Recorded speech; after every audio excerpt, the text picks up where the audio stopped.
Welcome back to the Hard Money Academy. This is Chris Jameson with SF Lending, your hard money lender for life. Today, we're going over loan servicing, Hard Money 208, loan servicing.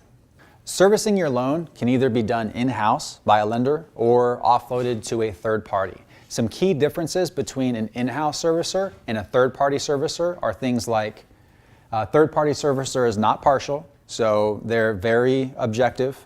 They're an unknown party, so they're very unfamiliar with you as a borrower. They're just doing their job. So they're there to make decisions on things like monthly payments, late payments, notices, rehab draws, everything of that nature. So a difference between a third-party person who's not privy to the transaction, doesn't know very much about it, doesn't care really at this point, versus in-house servicing. The in-house servicer is a lot more knowledgeable about your loan. They make relationship-based decisions. So sometimes when things are not so black and white, they can either give you the benefit of the doubt or work with you. They typically have faster responses because they're real time. They're not East Coast, West Coast. They're right there local in your market, and they can pick up the phone when you call. And they care a little bit more about the customer service experience because they want to retain your business in the long run. So they want you to come back and do business with them. So they care about you through the entire loan life cycle, not just originating a loan, getting you into it, then throwing you off to a third party where you may be taken care of properly, but they're not as incentivized to retain your future business. Items that are going to be handled during the loan servicing process are things like monthly payments. These can be processed through ACH, wire transfers, checks. You're going to send the money to them based on notices they send you for the money that you owe if you're paying your payments monthly.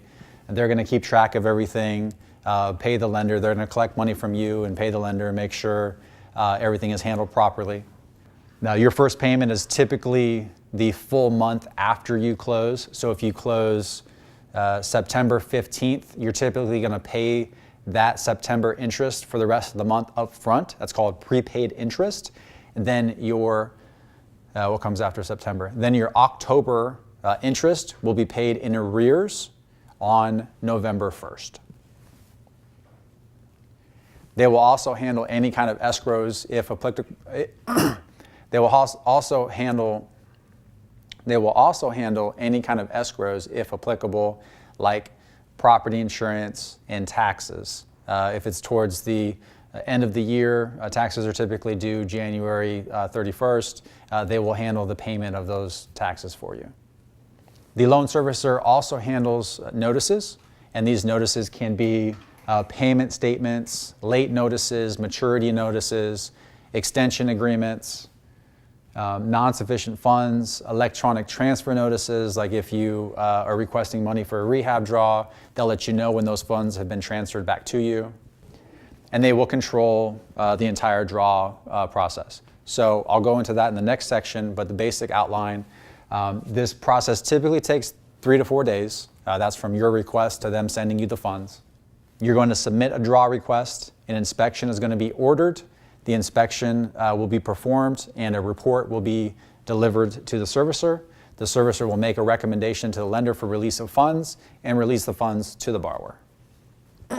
One key thing to note here, if funds are released to you and your lender does not charge on your escrowed funds, at this point your payment would start to go up because you start to pay money on the funds, you start to pay interest on the funds as money is released, prorated per day. So if you receive $25,000 in the middle of the month, you'll only start paying for that portion of the month where your loan balance increased based on the money that was disbursed to you.